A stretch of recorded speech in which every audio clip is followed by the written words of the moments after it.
Hello YouTube, Brent Peeler here with you. Coming to you from Da Nang, Vietnam, the Golden Star Hotel. I figured I'd make this quick little video, tell you about my day, tell you about some bumps in the roads. I did do the high van pass today, got that in the books, total success. Went down and rented me a motorbike, just one for here in Da Nang. Went and knocked that high van pass out. Pretty nice little drive, other than the number of people. There was a shit ton of people. I guess because it's so close to Da Nang here, everybody can kind of go knock it out. Don't have to be on the road like you do if you dedicate yourself to the whole length to Hanoi or whatever. So did that. I was glad I did it. I kind of had mixed feelings at first, but by the time it was over, I really enjoyed it. So, like I say, total success on that deal. But with every success, there's probably a failure, and there was a failure. I got an email from the Tigit motorbike office, the one that does that rents you the motorbikes, where you can take them to a different city and just leave them. Well, they don't have a bike available for me.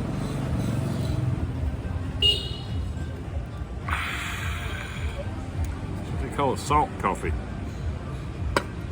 Pretty good. Vietnam's famous for their salt coffee, coconut coffee, and egg coffee. I like the first two. I've never tried the egg. It looks more like a mousse than it does coffee, so I hadn't tried it yet. But I will. But yeah, so I don't know. I thought I had everything under control. I pre-booked when I was still back in the United States, or I sent them an email, and they sent me back one saying, that they thought they had it, but that they did have it. And I messed around and let my reservation deal expire. Didn't follow up with it. And then when I first got here to Da Nang, I hit them up again, and I didn't try to reserve it, but I checked and they had 6 available, so I thought, hell, they'll have one, no problem. Wrong. I drove to the ticket office today, thought I'd just rent one while I was there, and they didn't have one, so they told me to do the deal online. I did. And I got the email back and said, yeah, congratulations, we got you covered. And then so I went to try to give them my deposit, and it wouldn't let me deposit the damn thing. So I looked down, there was another email under it and said, oh, we're sorry for the confusion. There was a glitch in our system, and it sent that to 2 different people, so unfortunately we don't have you covered. So I don't have a bike. So there was plan B, and that was to buy a bike. So I had one spotted. I got on Facebook Market, buy Da Nang motorcycles or whatever, and thought I had one. I had one really worth the money, $250. This is one of them China brands, but that was the only one available, so I was gonna pull the trigger. These damn cigarettes. But got a hold of message that guy, and he told me that there was a girl ahead of me that was wanting to look at it first, and if she didn't take it, that he would call me. Well, he never did call me. So plan C. I got on the Skyscanner and just booked me a plane ticket to Hanoi. So instead of me riding all that peaceful mountain roads and stuff to Hanoi, I'm gonna fly, and I may wind up doing that Ha Giang Loop, or however you say it up there. That's where the best riding is anyways, in the north. But I was really wanting to do I don't know, I was just wanting to get out of the city and do it for myself, by myself or whatever. But I don't know. I don't like all that, having your stuff booked up, because you never know when your plans might change. And when I first got here, that's the reason I didn't go ahead and pull the trigger on it, was I kept trying to find me a ride a plane ticket worth of money from here to Saigon, and then I was just going to do the whole thing. But the tickets never went down. I thought after that Tet holiday they'd go down. Well, they didn't. They're still over $100. And so I found a $50 ticket to Hanoi, and I just took it. So that's my plan so far. I booked it for the 21st. I got to be out of here on the 20th. So I'm thinking, instead of doing that overlapping with motel rooms, I'm just going to check out of here on the 20th, go to Hoi An, spend the night there, and come back, catch a plane to Hanoi.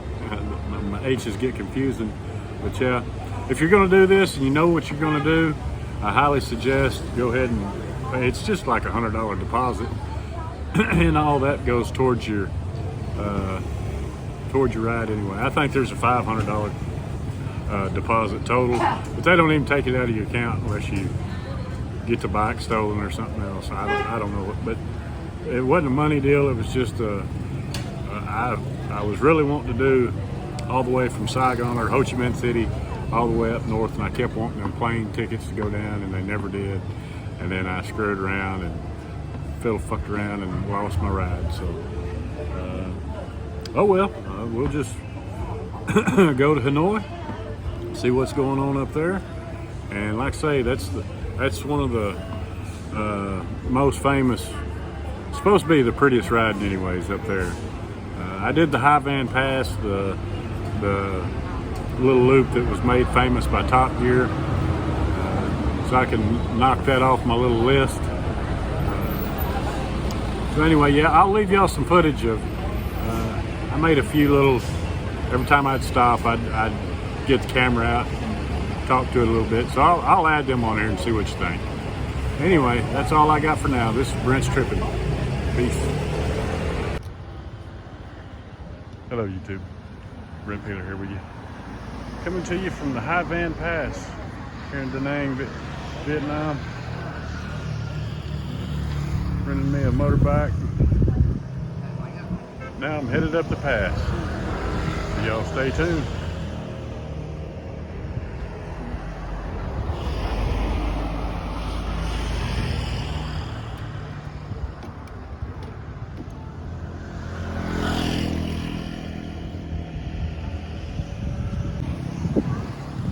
Okay, here's stop number 2. Here in the High Van Pass. The TV show was Top Gear. I couldn't remember to save my life. As you can see, they made it really touristy. There's little cafes and stuff here that you can stop and get you a coffee, maybe a sandwich. I'm gonna go on up to the top and try to find me a sandwich because I'm hungry as a hostage.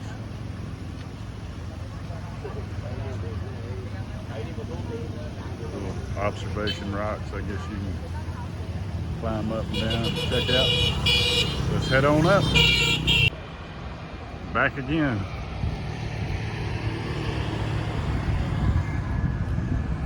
Boom.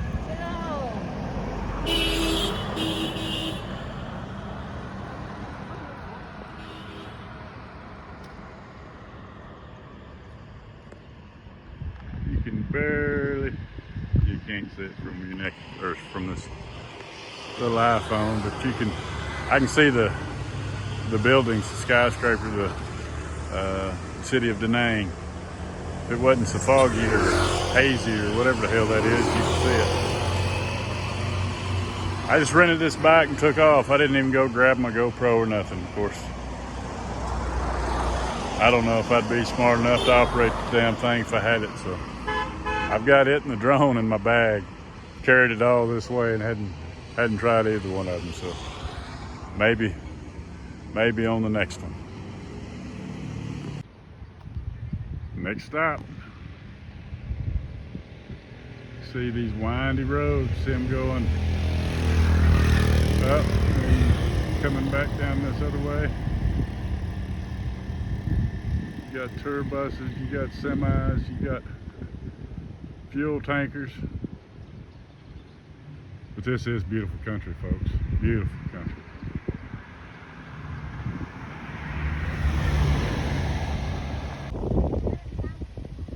One more stop. don't know if it's the last stop, but it's one more stop.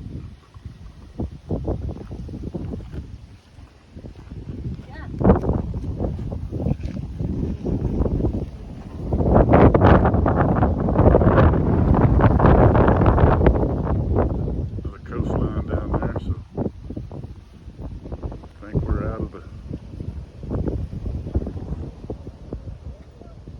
the mountain, or about to be. This is a military post, or the last place I stopped was.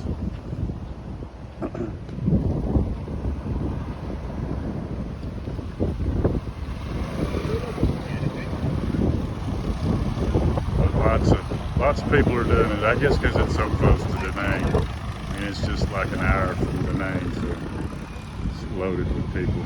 It's kind of